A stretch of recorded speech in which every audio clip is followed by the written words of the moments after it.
मनसेचे नेते संदीप देशपांडे आपल्यासोबत आहेत. आपण त्यांच्याशी बातचीत करतोय. संदीपजी, लोकसभा निवडणुकीनंतर आता सगळ्यांचं लक्ष लागलेलं आहे, ते म्हणजे महाराष्ट्रात होणाऱ्या विधानसभा निवडणुकीकडे. सगळ्यांनी तयारी सुरू केलेली आहे. मनसे प्रमुख राज ठाकरे यांनी देखील काही मनसेतल्या नावांना ग्रीन सिग्नल दिल्याची माहिती समजते. मुळात असं आहे की ज्यावेळेला सन्मान्य राजसाहेबांनी हा निर्णय जाहीर केला शिवतीर्थावर की आपण लोकसभेला बिनशर्त पाठिंबा देत आहोत, पण विधानसभेची तयारी चालू करा, त्याच दिवशीपासनं महाराष्ट्रातल्या सर्व महाराष्ट्र सैनिकांनी विधानसभेची तयारी चालू केलेली आहे. जी माहिती आम्हाला समजते त्यानुसार आदित्य ठाकरे यांच्या विरोधात तुम्ही वरळीतून निवडणूक लढवताय. मुळात असं आहे, साहेब जिथनं सांगतील तिथनं निवडणूक लढवण्याची माझी तयारी आहे. आणि साहेब सांगतील ते धोरण, साहेब बांधतील ते तोरण, यावर आमचा विश्वास आहे. आणि वरळीच काय, आम्ही सगळीकडनंच तयारी चालू केलेली आहे.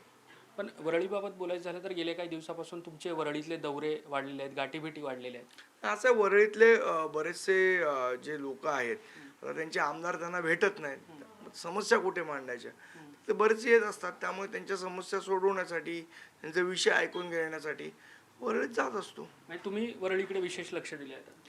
नाही, असं आहे की माझ्या बाजूचाच मतदारसंघ आहे तो, मी राहतो तिथला, आणि जाणं येणं असतंच तिथे. ते आमचे संतोष दुरी विभागाध्यक्ष आहेत, त्यामुळे तिथले लोक येतात, काही विषय असतात. आता मनसेचा महाराष्ट्राचा नेता असल्यामुळे सगळीकडेच लक्ष घालतो.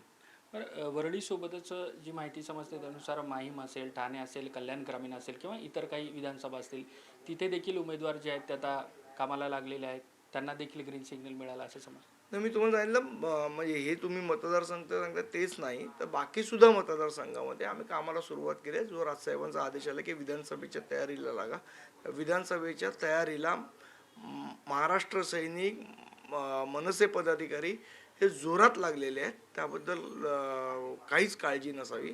पूर्ण जोर लावलेला आहे, पूर्ण ताकदीनिशी काम चालू आहे. मग या सगळ्या दरम्यान एक प्रश्न उपस्थित होतो, तो म्हणजे मनसे महायुतीसोबत लढणार की स्वबळावर लढणार. मला वाटतं ह्याचा निर्णय सन्मान्य राजसाहेब घेतील.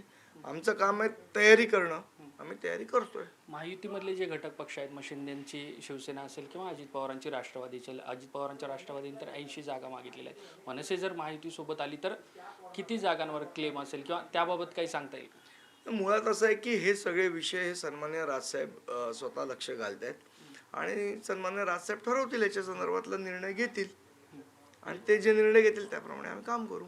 ठीक, धन्यवाद ही सगळी बातचीत केल्याबद्दल. व्हिडिओ जर्नलिस्ट प्रतीक जाधवसह मी देवेंद्र कोलटकर, NDTV मराठी, मुंबई.